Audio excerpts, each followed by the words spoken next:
No guia turístico de hoje, nós vamos conhecer o circuito Herança Africana, criado em 2016 pelo Instituto de Pesquisa e Memória Pretos Novos, um verdadeiro museu a céu aberto aqui nas ruas da região portuária do Rio. As visitas são feitas sob o olhar dos povos escravizados, promovendo uma viagem profunda pela história e ancestralidade afro-brasileira. E o ponto de partida é aqui no Largo São Francisco da Prainha, bem em frente à estátua de Mercedes Batista, a primeira bailarina negra do Teatro Municipal. E quem vai contar pra gente um pouco dessa história e como funciona esse passeio é o guia de turismo Ronaldo Coelho. Ronaldo, é com você, pode iniciar esse trajeto, que hoje está aí com uma escola municipal e a gente vai poder conferir de perto. É com você. Vamos lá, pessoal. A gente tem aqui uma estátua em homenagem a Mercedes Batista.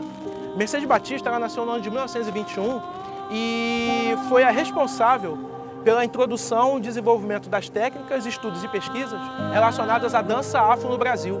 Ela é que cria a dança afro. Tá?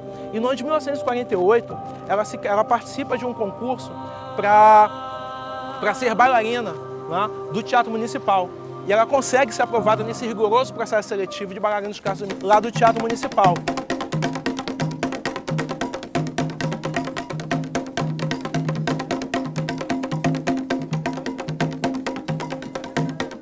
Vamos tentar entender o porquê que ele tem esse nome, aqui esse largo ele tem esse nome, Largo de São Francisco da Prainha. Pelo seguinte, eu gosto de dividir o nome daqui da praça, do largo, em duas partes. Primeira parte, Largo de São Francisco, e segunda parte, da Prainha. Largo de São Francisco pelo seguinte, atrás desse conjunto, né, desses casarios históricos, a gente tem uma igreja datada do final do século XVII, que se chama de Igreja de São Francisco da Prainha. Por conta da proximidade da igreja com esse largo, a igreja nomeia o largo. Largo de São Francisco, porque está do lado da igreja de São Francisco da Prainha. E da Prainha pelo seguinte, quando a gente olha imagens dessa região onde nós estamos, lá, século XVII, século XVIII, existia aqui onde nós estamos uma extensão de praia de mais ou menos uns 300 a 400 metros de extensão, o que vai configurar uma prainha. Eu queria chamar a atenção de vocês para o casario de número 13, que tem lá no alto 1908.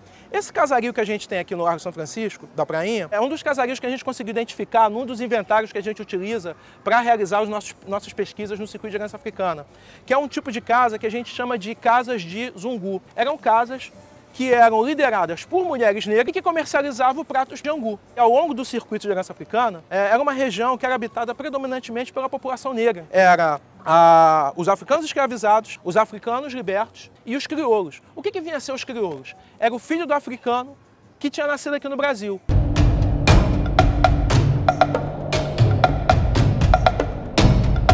Do Largo, seguimos para a Pedra do Sal, um monumento religioso e histórico da cultura afro-brasileira. Desde o século XVIII, a região, conhecida por ser o local por onde circulava o sal que chegava à cidade, foi densamente habitada pela população negra. A área também tem sua história ligada ao nascimento do samba, um local de resistência e de referência da cultura brasileira, com as famosas rodas de samba semanais. Em relação à origem do samba no Rio de Janeiro, aqui é considerado um dos berços, né, da boemia carioca, né, do surgimento do samba no Rio de Janeiro. A gente tem alguns painéis estilizados aqui, né, que vai estar remetendo a alguma dessas personalidades que tiveram uma grande importância, que viveram nessa região, aqui onde nós estamos, e tiveram uma grande importância na construção histórica, né, do samba no Rio de Janeiro. Né? Então, por conta da presença dessas personalidades, a gente tem aqui uma homenagem ao João da Baiana, né, que é retratado segurando um pandeiro, porque ele seria considerado responsável por introduzir o pandeiro no samba. Né? A gente tem uma homenagem ao Heitor dos Prazeres, né, que é o responsável pela criação do termo Pequena África, que é um termo que vai ter relação, ele tem uma relação com o aspecto cultural do que representa essa pequena África. Porque o que se considera como pequena África? Uma região onde viviam negros e afrodescendentes, né, que englobava quais bairros? Englobava aqui a zona portuária, o que a gente chama de Praça 11, onde fica o Sambódromo, a Cidade Nova, que é onde fica a parte administrativa da prefeitura, e uma parte ali também de São Cristóvão. Então essa região é que é chamada de Pequena África, tá? E é chamada de Pequena África sob o ponto de vista, né, dos movimentos culturais que você tinha nessa região que engloba esses bairros que eu acabei de citar.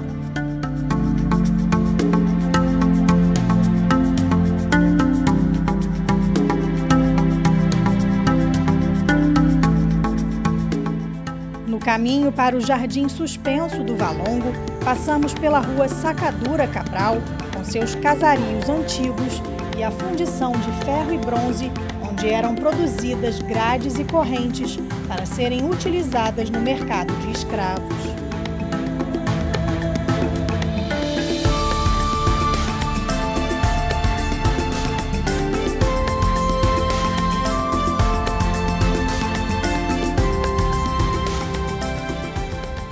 Já na rua Camerino, onde os escravizados eram vendidos à época, subimos a escadaria que leva ao Jardim do Valongo, bem na encosta do Morro da Conceição, construído no início do século XX, nos moldes dos parques franceses do século XIX. O jardim tem sua história ligada à reforma de Pereira Passos, no Rio.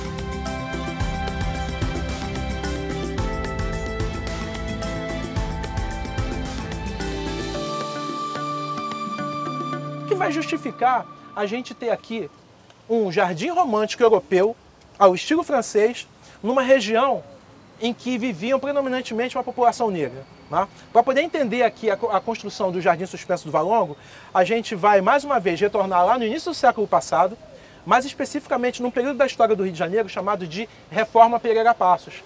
Pereira Passos foi um prefeito que a gente teve na cidade do Rio de Janeiro, que fez uma série de mudanças arquitetônicas na cidade, onde ele criava uma série de avenidas mais largas para propiciar uma melhor condição de circulação de ar na cidade. A gente está aqui na encosta do Morro da Conceição. Né? Eu vou ter alguns cortiços que a gente tinha na cidade. Eles são desmanchados, porque eram locais também que você tinha uma propagação de doença também muito grande. E essa população que vivia nos cortiços, ela começa a se abrigar nas encostas dos morros. Então, para evitar que essas populações que viviam nos cortiços se abrigassem aqui na encosta do Morro da Conceição, o que ele faz? Ele cria esse jardim romântico, né, para evitar que essa população viesse se instalar aqui. Coloco aqui uma construção para servir de casa da guarda, né, para fazer a proteção das pessoas que viessem passear aqui nesse jardim no final de tarde. Quando a gente for descer as escadas em direção ao Cais do Valongo, vocês vão observar que tem uma casinha amarela. Antigamente era uma casa de compra e venda de africanos escravizados. Ela foi destruída para ser construído um banheiro público. Então resolveram destruir esse banheiro público e construir ali no local um espaço cultural, né, que hoje é chamado de Casa Tia Seara. O próximo ponto de visitação é o Cais do Valongo, lugar principal de desembarque e comércio de africanos escravizados nas Américas. O sítio foi revelado em 2011, durante as escavações arqueológicas para a implementação do projeto Porto Maravilha, e em 2017 recebeu da Unesco o título de Patrimônio da Humanidade.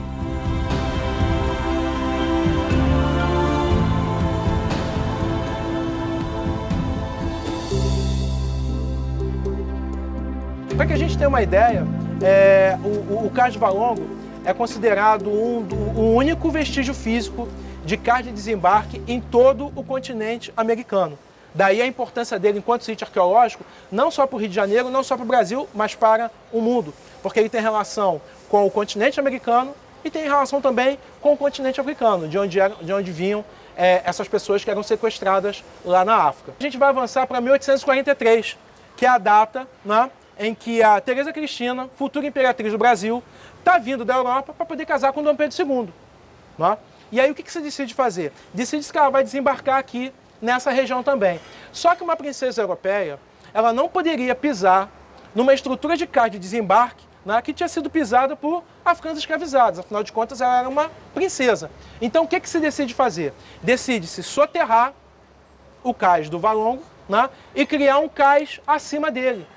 E aí eu vou mudar o nome dele, ele vai deixar de se chamar Cais do Valongo e vai passar a se chamar de Cais da Imperatriz. Quando chega no ano de 2011, né, essa região aqui começa a passar por uma série de intervenções para atender ali os projetos do Porto Maravilha. Então precisou aqui a zona portuária passar por uma revitalização.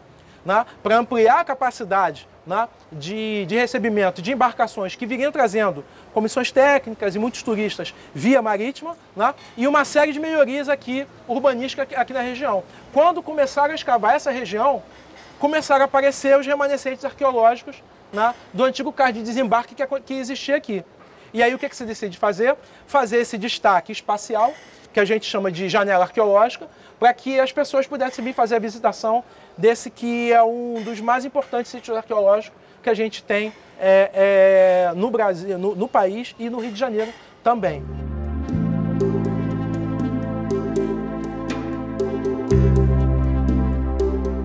Para o professor de História, Eduardo Rocha, que fazia a visita com os alunos, essa é uma rica experiência que vai ser levada para a sala de aula e para a vida de todos. A ideia é sair das palavras, né, e partir para a prática e partir para as vivências.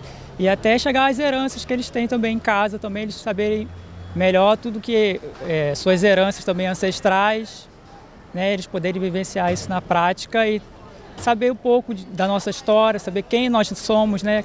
Do cais, seguimos para a Praça da Harmonia, oficialmente Praça Coronel Assunção, marcada pela revolta da vacina em 1904. Qual era a informação que se propagava naquela época?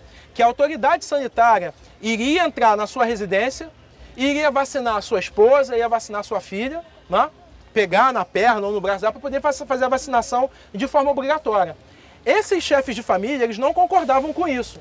E o que eles resolveram fazer? Resolveram se reunir e, utilizando os restos das barracas de feira, que eram utilizadas aqui na Praça da Harmonia, eles pegaram esses materiais dessas feiras livres, esses restos de barracas de feira, e eles montaram uma barricada para impedir que as autoridades sanitárias entrassem aqui na região para fazer essa vacinação compulsória.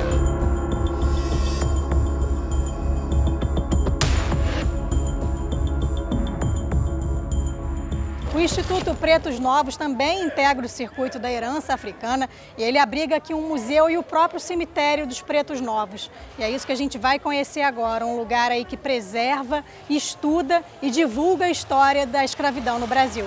Vamos lá, Ronaldo, mostrar pra gente? Vamos lá. Pessoal, vamos conhecer aqui.